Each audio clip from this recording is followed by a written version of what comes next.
travel chaos continues across the nation. Have you heard? A record number of TSA agents called out on Saturday, and more than 400 officers have quit since the start of the partial government shutdown. The president is now deploying ICE agents to major U.S. airports to fill in for TSA agents who are going unpaid during the shutdown. CBS News correspondent Skyler Henry has more from one of the hardest hit travel hubs, Atlanta's Hartsfield-Jackson International Airport.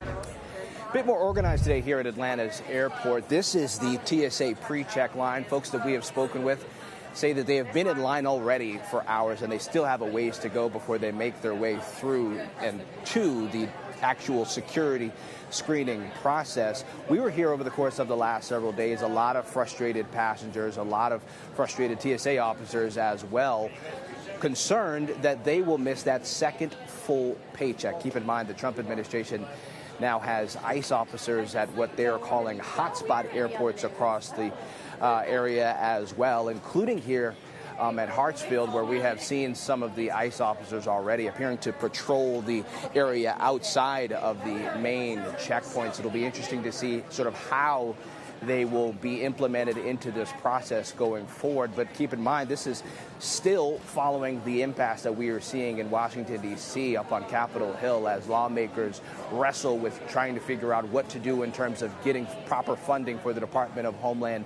Security across the finish line. We know that some of the passengers here certainly frustrated. People that we spoke with yesterday say that they were in the main checkpoint line for 4, 5, even 6 hours, so much so that they've actually had to miss out on their flights, having to rebook and trying to figure out other ways to simply get home.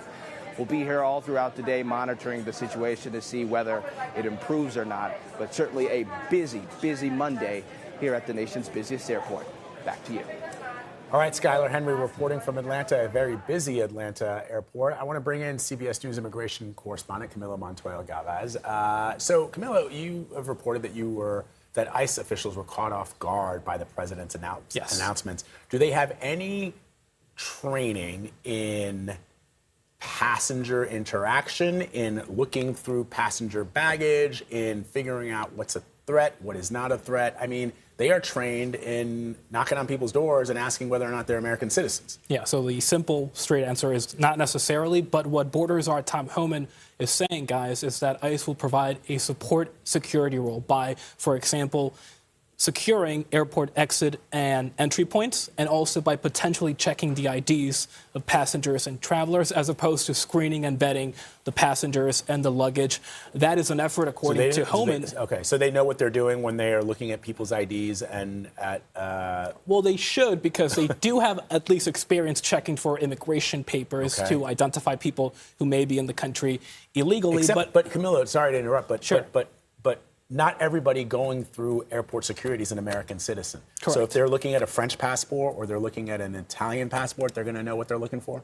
It's unclear, but again, what Hoban is saying is that the effort is designed to free up TSA agents so TSA agents can focus on the screening, the vetting of luggage and passengers. And so far, based on the videos we have seen, on anecdotal evidence from airports across the country, ICE has been playing a very non-significant support role in major airports. They haven't been checking IDs so far, but that is something that Homan said could potentially happen. I should underscore that just a few minutes ago, the president said on social media that he would greatly appreciate if his ICE agents that he has deployed to airports do not mask up, do not wear masks. Were they actually thinking about wearing masks in an airport? And that obviously underscores that the administration knows that that could cause great reputational harm to the agency. The agency is already deeply polarizing and controversial, but now it is interacting with members of the public, many of whom are American citizens, not just people who are here in the country illegally. So obviously the president is keenly aware of that.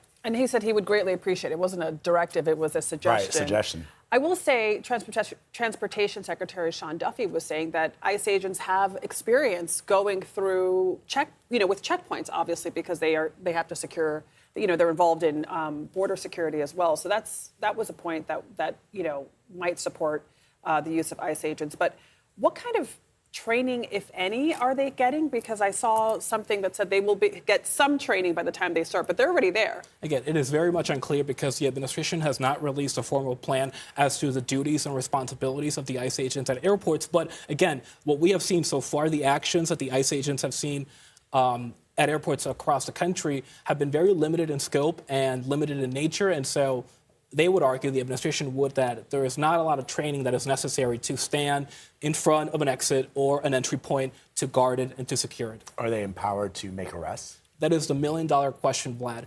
Tom Homan and administration officials say that the main objective here, the main goal, is to free up TSA agents by, again, helping with security. But ICE agents have the power legally to arrest anyone they suspect is here in the country illegally, and that legal authority does not stop at an airport. And Homan has said that ICE routinely arrests people based on immigration concerns and grounds at airports, so it is possible that we could see some immigration arrests, but that obviously would lead to chaos as people could be filming those arrests. It's hard for them. Remember, guys, that we have now in this country, you need to have a valid driver's license to get on an aircraft or a passport. If you're looking at somebody's driver's license, that doesn't tell you what their immigration status is, or even if they're an American citizen. People can have driver's licenses without being citizens, so I'm not sure. It's just very confusing. I also wonder, I've never seen a TSA agent. I mean, I'm sure, it's their security is, Sure. They're meant to be, a security force, but I've never seen TSA agents at the door of the airport. So No. ICE being Right, at the that door role is typically reserved to local police Right. or So how is that private freeing up security. resources Port at Authority TSA? police. That's right. in That's New York, right. Yes. So it's unclear how that specific role is freeing up TSA agents. But again, that is the argument publicly from the Also, administration. Camilo, I know we have to run, but let's remember what this administration has told the American people, that the problem of illegal immigration in this country is so great that we have to fund ICE with billions of dollars, and that is what's required to stop the flow of illegal immigrants into this country. So you're telling me that they have enough to be able to do that while also doing this. In other words, both can't be true. You can't say that, these ICE agents are being stretched thin, which is why Congress needs to even give them more money, and also say, oh, but we have enough ICE agents that they can go across the country to the nation's airports and try and help with the TSA. It's a critical point because the administration, through this campaign, is diverting hundreds of ICE agents from their traditional duties of arresting people who are here illegally and now putting them in a security role at airports across the country. I'm sure these are the questions that you're asking government officials right now. Camilo, thank you so much. Thanks, Camilo, as always. Great reporting.